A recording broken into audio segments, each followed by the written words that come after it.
Hi, and welcome back to Jen and Dan's Natural Healing with Plants, the go to podcast for health seekers looking to harness the power of nature for health and healing. I'm Jen. I'm a passionate health educator, a whole food, plant based culinary coach, and a master herbalist. And I'm here with Dan, an exercise specialist and a wonderful master herbalist. Together, we dive into the world of natural healing, bringing you a wealth of knowledge and practical advice. We draw from both traditional wisdom and modern science with herbs and foods to help you achieve optimal health. So there's an old saying in the natural health world, something that Dan and I learned a lot when we went to the School of Natural Healing, that all disease begins in the gut. And that's been dismissed. People say it's overly simplistic. Some people say it's exaggerated. It's not really true. But the more we dig into it, look into the research, like, do we really need science behind this? Disease really does occur depending on how long food sits in your gut. It affects your microbiome. So Dan shared with me a research study this week, which is why we decided we're going to be talking about poop today. So if you don't want to hear about poop, then you can go to the next podcast. But Dan, tell us about this study. There's a recent review study looking at gut transit time. That's how long food stays in your gut and your colon. And so they were seeing how quickly, how slowly food moves through people's systems.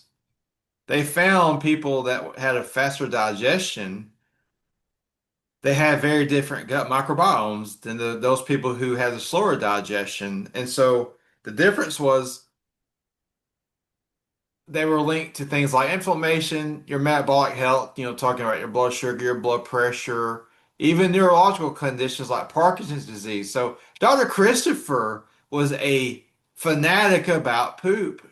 And I'm going to tell you something, there was a reason. And now all of the modern research backs up everything that he taught me and you and everybody else. It is very, very important to have a digestion system that is healthy. And now, I mean, you've seen the studies about they're linking many diseases now to a microbiome that is out of balance. Right, right. Yeah, when well, depending, if fecal matter sits in the colon too long, then toxins get reabsorbed, recirculated back to the liver. That can lead to a buildup of hormones in the liver. That can lead to some congestion in the liver, as well as changing your microbiome. And if your fecal matter is moving through too quickly, which also happens, then you're not absorbing nutrients that you need, may not be absorbing the nutrients that your liver needs to detox, and things like that. And so we really do need to pay closer attention to this. It's really about balancing the microbiome and controlling that speed, which you can actually do. It does involve dietary changes, but we want to optimize that transit time.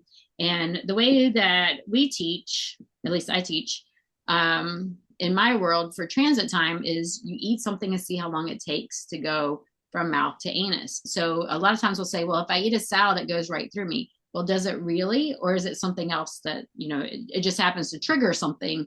Is what you're eating right now actually going right through you? Because that is a massive, you have a really, really big problem if that's happening. And so something we'll tell people to do is to eat like corn. If you've eaten corn, you can see it in the toilet, right? Later.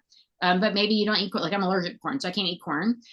You could eat quinoa. Sometimes quinoa will show up on the other end. Sometimes beets, but beets can show up in the urine, so that can be a little confusing. And if you do eat beets and use beets to test it, when you're seeing the red, don't freak out. I've had people who freak out and then they go, "Oh yeah, I forgot I ate beets." And so you want to see how long does it take to go from mouth to anus. And so ideally, it takes 24 to 36 hours. If it's shorter than that, then your transit time's too quick. If it's longer than that, then it's taking too long. And so we need to optimize that. So in a little bit, we'll talk about herbs and foods that can help with that. Yeah, I always bring up this study. I probably won't bring it up today, but I told you about it with the African Americans. Mhm. They were talking. There was a study. I'll talk about it. This is how important food is. They had a group of African Americans, not the African Americans, and a group of Africans that actually lived in Africa, and they were taking cultures of their colons to see if they had, cells that were starting to become abnormal. The African Americans, all of them had abnormal cells in their colons. They were eating the rich Western diet. The Africans that were eating their native diet of tubers and grains, they didn't have any abnormal cells. So they took the group of native Africans and gave them the American diet. And within 1 week, they started to develop abnormal cells in their colon. They put the Americans on the African diet, and the abnormal cells in their colon started to become normal again.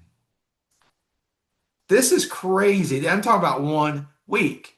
Yeah, that's amazing. I mean, because you think about it, Americans, whether we're black or white or whatever, the typical American diet is full of, vegetable oils, red meats, processed foods.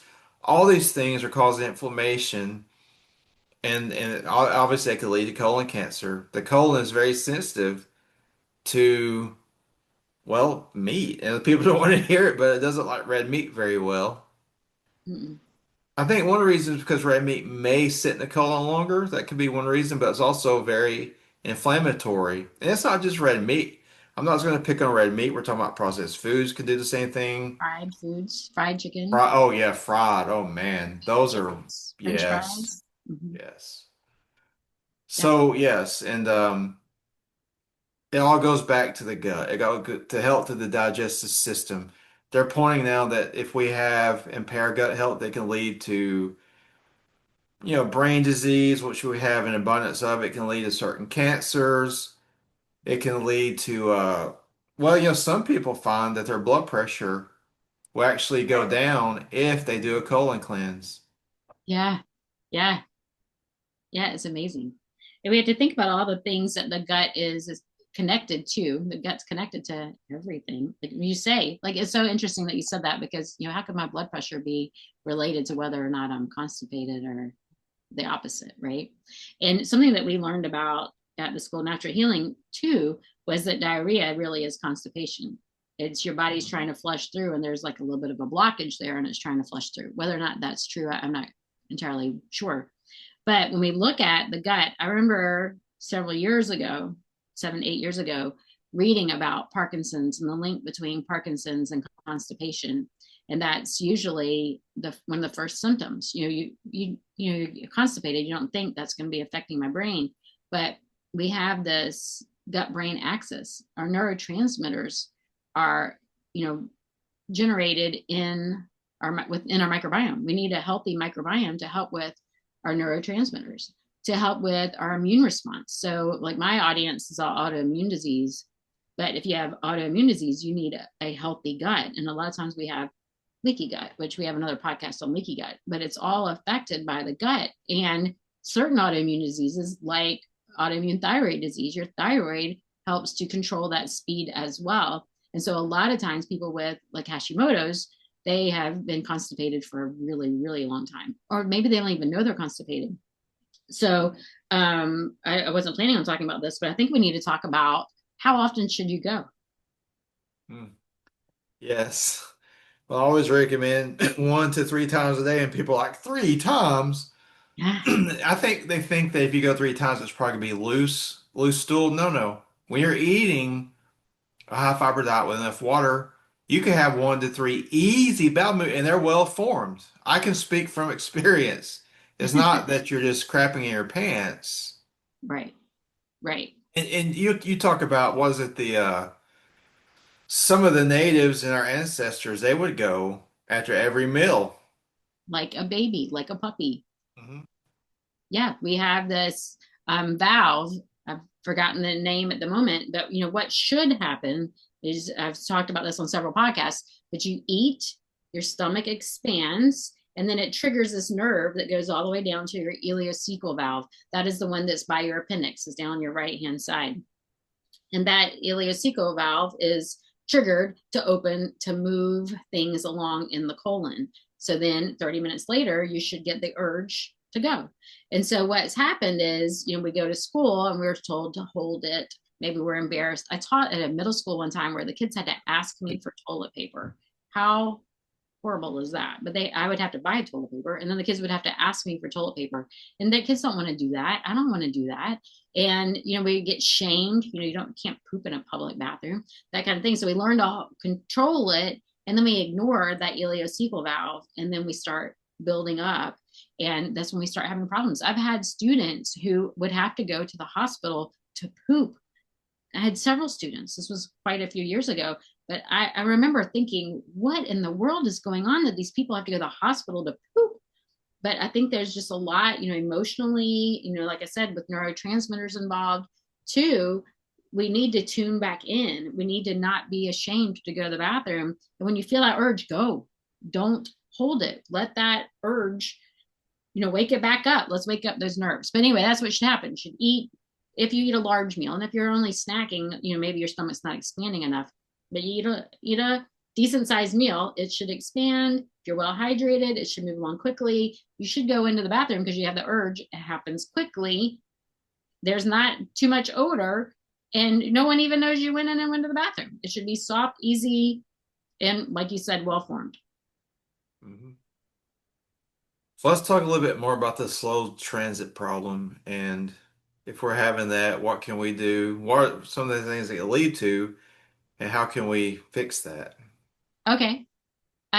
Well, if it sits too long, then that can lead to, um, like I said, so sitting too long in the large intestines, then a lot of things can happen. Number one, that is where we absorb our liquids, our water. So if we're not well hydrated, we're absorbing that water, it's getting drier. So it's going to be harder to pass through. It's going to change the pH as well. And so, we hear bacteria grows more in an acidic environment. So then we're changing the microbiome. We have what's called commensal bacteria in the colon. So we have, we say good, healthy bacteria that helps us to produce different vitamins and all sorts of different things and neurotransmitters and stuff like that. We have pathogenic ones, which we hear about, E. coli and stuff like that. So we have healthy E. coli, we have harmful E. coli. There's different kinds. And then we have what's called commensals, and they can be easily swayed. Those are the seventh graders. I used to teach seventh grade. In seventh grade, you either tune one way, you decide I'm going to be, go down this one path where I'm studying or I'm doing positive things, or you get swayed the other way where, oh, I like being kind of the trouble kid, doing things, getting into trouble, stuff like that. And so we have bacteria and viruses and different things in the gut and the microbiome that can be easily swayed at that time. And so if it's sitting too long, they're getting swayed and they're becoming more of the harmful type. And so that is the biggest thing. And then that leads to inflammation, which is why we want to get things moving. Because if you want to reduce inflammation, you've got to be pooping. That leads to metabolic dysfunction. It's sitting there, toxins are breaking down. What happens in the liver changes the form of chemicals and it wraps it up to protect it to go through the intestine. But if it sits in the intestine too long, we have enzymes in there that break down that protective covering, and then we reabsorb those toxins. And those toxins go to the liver. Well, then that starts transforming the liver. That backs up our hormones. That leads to other issues. And when we have inflammation, then that can lead to heart problems, things like that. Our gut's imbalanced, and that can lead to heart conditions as well. And so we want to really make sure that we're moving things along. We have stagnation, we have toxic buildup, where as the poop's getting drier, we're having trouble moving it along. Yes, and so that's some of the consequences that we could have. But now we can talk about some of the positive things. This doesn't ever happen to you because if you're having trouble pooping now, there's things you can do to Yes. improve the situation. The first thing we always teach is we teach a plant-based diet. And I think one reason the plant-based diet is so good for you is because it feeds your bacteria. It also helps improve bowel movements. I don't know. I remember when I first went plant-based, I was thinking, well, I must have been constipated my whole life because I never pooped like this before, I you was know? thinking the same thing. You're back to pooping like that 3-year-old where you're like, not Yeah, not much come out of them. Yeah. yeah. So, so that's one thing that you'll find. Let's see. So, You said we tell people to do whole food plant based, which is very important. We want you to be yeah, whole food plant based, so not processed food. Whole no. food is most close to what you find in nature in the foods, but also well hydrated. Like I said, in the colon, that's where we absorb water. We have to have water for things to move in the body, and so you need to make sure you're well hydrated. We have another podcast that talks about that. And so I Will lost my train of thought. My the fiber God. helps things move along. And so, Yes, they do. yes. And so, like, that's what I learned back in the 90s when I got my master's was, that's what fiber's for is to bulk poop. Well, we didn't know about the microbiome. We didn't know how important it was to feed those the microbiome. And there's different forms of fiber. Do you need to know the different forms? No. But if you eat a diverse diet with lots of different fruits and vegetables and seeds, you'll notice, sometimes like we talk about like chia puddings, oats, things like that. When you make them, they kind of get mucilaginous. That's kind of a gross word, but they get gooey, gel-like, and that is wonderful because that is a prebiotic and that feeds those beneficial microbes, and so they get stronger and healthier. And that's what we want to do. If we can feed those quote good ones, they kind of crowd out the bad ones. They influence those commensals. Those commensals start eating those too. They like those foods. And that's when we start craving those healthier foods. If you're craving harmful foods, oh, I shouldn't eat that, but I keep craving it. It's because you have those commensals that are saying, hey, I'm hungry. I like that sugar. I want more sugar. I want French fries. I want potato chips. You have those in there crying out. They want that. We want to starve them. We want to feed the other ones. So we want to give lots of fiber, which does bulk things up. It does support motility. That's getting those contractions moving to move things on. But then it also feeds those beneficial bacteria, and then it helps to speed up your transit time as well. Also, want to point out too that if you're having digestive issues, you're having trouble pooping, after you eat, you go for a 10-minute walk. This can help a lot. Moving your body. Mhm. Yeah. Yeah, just walking can make you poop. It can help. It can help because a lot of us, we're probably working in offices, we're Right. sitting too much. It actually constipates you. Yes. Yeah. If you're laying down to sleep for 8 to 9 hours at night, hopefully you're in bed 8 to 9 hours a night. And then you're sitting at a desk all day long, or you're driving in traffic for a couple of hours and sitting at a desk all day long. You're not moving your body enough to get the colon and everything moving. So to speed things up, we'll talk a little bit about the other way too. More raw foods, more raw, fresh foods are going to help than cooked foods. So if you need to do your transit time, see what it is. And then if you need to speed it up, more dark leafy greens, more salads, big salads, not a wimpy side salad you get at a restaurant, but a big, healthy, filling salad. Fresh fruits. Fruits are really great. You want to be well hydrated. If you tolerate whole grains like oats, I like oat groats and seeds, excuse me, like a chia pudding, a flax chia pudding, something that you can add those healthy omega-3 fats to. Those can be really helpful and they help to feed your gut bugs. And so, real, fresh, whole foods. If you can have some raw, I like to put some cooked foods on my salad too, but a big salad once a day, a really big salad, it can have some cooked foods on there too, nice and filling. That is really going to help to speed things up. And then we have herbs that can help as well. So you want to talk a little bit about the herbs? Yeah, we talk about things like dandelion because dandelion is actually, it stimulates digestion. It Yes. helps the liver and it helps the body produce more bile. So that's one herb we can use. Slippery elm. This is a really good one. Slippery elm, especially if you have any kind of inflammation in your digestive system. Slippery elm can help soothe the gut lining. It can help your gut heal. I had a girl, it's been years ago.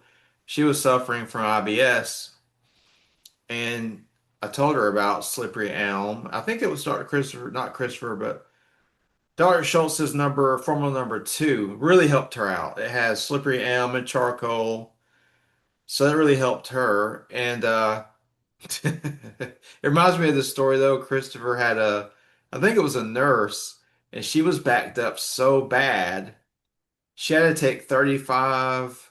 capsules of the lower bowel formula to start Yeah. pooping. Yeah. Yeah. And he said she was stressed out. He noticed that people who are stressed Yes. out and hold all their emotions in like this, it constipates you. Yes. We didn't even talk about that. Yes. It's linked to everything, emotions and Yes. stress. And Yes. If you're stressed out, now's not the time to go to the bathroom, because your body thinks you're running from danger. If you're yeah. running from danger, is it time to go and sit down and poop? No. You need you need to be safe, and so your body slows everything down. So the key to a lot of it is working on stress. And I'm so glad you brought that up. We have another episode. I'll try to link that to this as Yeah. well. Yes, It but messes I up like everything. I love that you mentioned dandelion, any of those bitter greens. So the body loves bitter, especially the liver. That helps the gallbladder to contract. It helps your digestive enzymes come out so you better absorb your nutrients. And so dandelion is a wonderful, wonderful herb that you can even buy in the grocery store sometimes, dandelion leaves. And so you can even buy like digestive bitters, but any of those bitter greens, if you can have them, even chewing them before your meal, helps the body know, hey, food's coming. Let's produce some of these digestive enzymes that's going to help us as well. And there's a couple of diseases we didn't talk about with constipation, but I don't want to go to another tangent. But we also didn't give our medical disclaimer, and so I better give that. So the information we're providing today is for educational and entertainment purposes only. Please do your own due diligence, research this, make sure these herbs are right for you, these foods and recommendations. We are not your private one on one coaches. So we are not telling you what to do and what not to do. We are teaching, educating, and we want you to run this by your own medical provider. Anyway, let's talk about a couple of other herbs to help with motility, to help getting things moving along. Well, I like oh my God. It's the sacred bark. Sacred bark was the name. Sagrada. Um, Yes. Yes, Casara Sagrada. Casara Sagrada. yes. Right? Am I correct on that Yes, spelling? that's Yes. right. We both were Yes. saying a different form of the word. Yes, That's Castrata one of my sagrada. favorites. It's not a terrible it's not I like it because it doesn't make me cramp. It makes Yeah, it me doesn't cause cramping, not addictive. smooth. Yeah. Yes, yes. My favorite is triphala, and that's what I usually recommend to my Hashimoto's clients. Once again, if you have Hashimoto's, I'm not telling you to take it, but it's a combination of three herbs, one of them being amla, which is very anti-inflammatory, but it just kind of wakes up those nerves to help with the motility, to help with the gentle contractions without causing um, griping, without causing cramping, to move things along in the colon. I've never used Trifila. It's a Ayurvedic, correct? Ayurvedic combination. Right now, it's escaping me what the other two are, but Yeah. it's very gentle, generally safe for everyone. And so I really, you can get it in capsules, you can get it in powders and add it to a smoothie. But I have found it's one of those that it's not going to help you. You take it today, you're not going to poop today. You take it today and you start healing, recovering that intestinal lining so that, Yeah. over time, it's optimized. Your body's back into motion because like I said, we have trained it not to. We've trained ourselves to ignore things, and then that's just stopped everything up. Another bitter herb that's also iron rich, which also helps with motility, is yellow dock. I really love yellow dock. And then also burdock. Burdock is one that's also, it's not really bitter. It's a vegetable in many countries. Here in the US, we use it as an herb, but I love to add it to soups and stews. If I'm making a vegetable broth, I always add it. And we think of it as a blood cleanser. It's very cleansing for the body, but it also can help with motility. And then there's some foods that we can use as well. Like I mentioned before, like a chia pudding. In my breakfast, I actually do a combination, mostly chia, but chia, flax, and hemp. And so you have to do enough water. Chia seeds expand 3 times their size. And so, if you put a tablespoon of chia seeds, you need at least 3 tablespoons of water. And so flax If it's ground, same thing. If it's whole, you have to remember your teeth. That is a really really hard shell. You're not going to be able to break it down. So you do want to grind it. So you need to add water for that as well. Prunes can help things move along. Very high in calcium, which also helps with contractions and also helps with bone health. Prunes are wonderful for the bones. Pears, apples, apple pectin. I love apples, but these are fiber rich. So we need to make sure that we're drinking a lot of water, not gulping, but sipping water throughout the day. If you're like me, the way I track mine is I fill up 2 quarts of water in the morning. I use distilled water. You want filtered water. And then I make it a goal, finish one by lunch, finish the next one by dinner. That way I know I met my water needs. But I'm not going to gulp this down. I'm just going to sip it throughout the day. That helps to hydrate my body and helps with motility later on. Interesting. Let's Yeah, see. You talked about, I don't think, prunes. You hear about a lot of older people like prune juice, and prunes work for most people too if they're trying to it still works well. yeah. So let's briefly talk about what if it's the opposite way. Food is going right through them. They're having loose stools. Maybe they can't make it to the bathroom. They're not absorbing their minerals. They're just very depleted.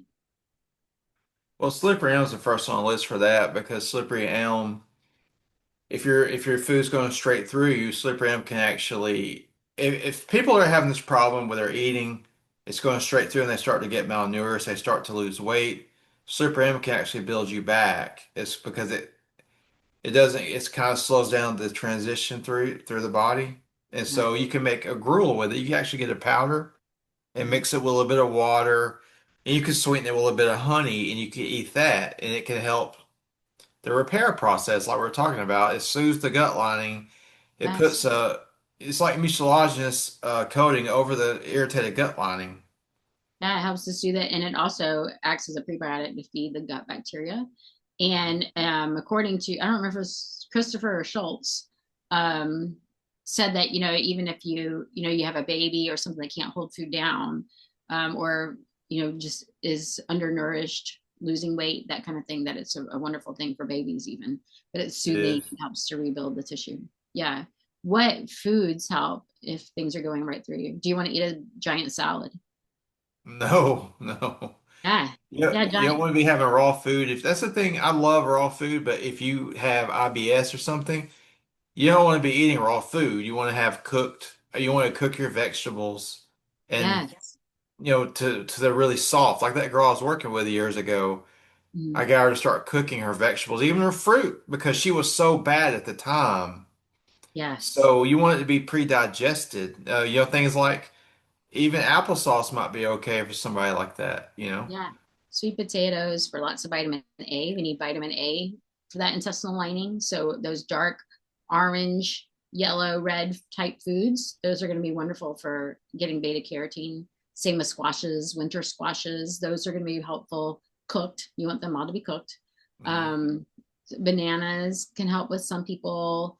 Well cooked lentils, but soups, broths, oats, things like that. They're going to be help. They're like oats are nice and mucilaginous as well, like the slippery elm. Marshmallow root. Marshmallow root is another one that's one of my favorites. I like a combination of calendula, which is mucilaginous and high in beta carotene, plantain, which is very healing to the gut, also nourishing to the gut, and marshmallow root. And so marshmallow it can be used in place of slippery elm. Slippery elm is one of those that is going. Do you say extinct? That's not the right word. Slippery elm has been overly harvested, and so sometimes we use marshmallow root in place of slippery elm. Yeah, so that I think Dr. Chris was the only one that ever brought that up. A lot of practitioners they'll recommend raw food for everything, right? Right, and it's But raw foods. Christopher, There's no one size fits all. Some of us need cooked foods. and I don't do well on completely raw. It messes up my digestion as well. I had to have a mixture, Yeah, and I like a mix too. Yeah, yeah. and I admit I do check my transit time every now and then. Yeah, another way you can do it is taking charcoal. Funny story, and then we'll have to wrap it up because we're out of time. But I bought charcoal tablets, and I thought, well, to be healthier, I'm going to get some made out of coconut. But what I didn't know is coconut charcoal is not black. So normally, if you take charcoal tablets, which are usually taken in like a cleanse or something, if you eat something harmful, toxic to you, you can take charcoal, it'll bind to it so it passes through your body, but it also turns your stool black. And so that you can use that as transit time because you can take it and then you wait until your stool turns black. But I took the charcoal one. And so 3 days go by, 4 days go by, 5 days go by. And I'm like, oh my God, my transit time is like 5 days. And then I learned that no, charcoal made from coconuts does not turn black. And so don't do that if you just do with charcoal. But I do check it every now and then. And then you do, I feel like maybe I'm getting a little sluggish. I'm going to check because then maybe I need to eat more raw foods. Yeah, and it all goes back to the what we always teach. I like to put I never teach just one thing. I always teach an overall lifestyle. And Yep. that's what's going to work. That's what's going to keep you healthy as you age. And I'm a big proponent of that, like I want to help people stay healthy throughout their later years, not just now. Yes. I want you to be active the older you get. Mhm. Yes. Healthy, healthy. The longer you live, I want you to be healthy and happy. You Yes. gotta poop. You gotta poop You to got to do it. poop That's to get that's there. one Yep. thing. Healthy poop. Yes. Yeah.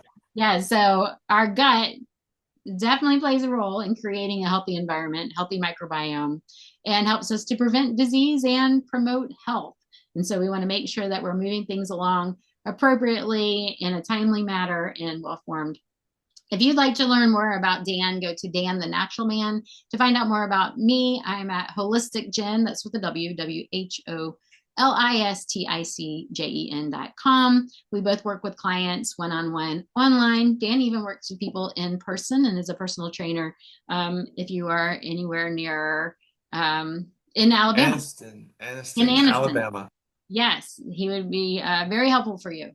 Anyway, if you have any comments, suggestions, you didn't like this episode, or you have some more helpful tips, we love to hear from you. Connect with us, share our podcast with those you love. And until next time, keep nourishing your body and supporting your digestion. We will see you again next week.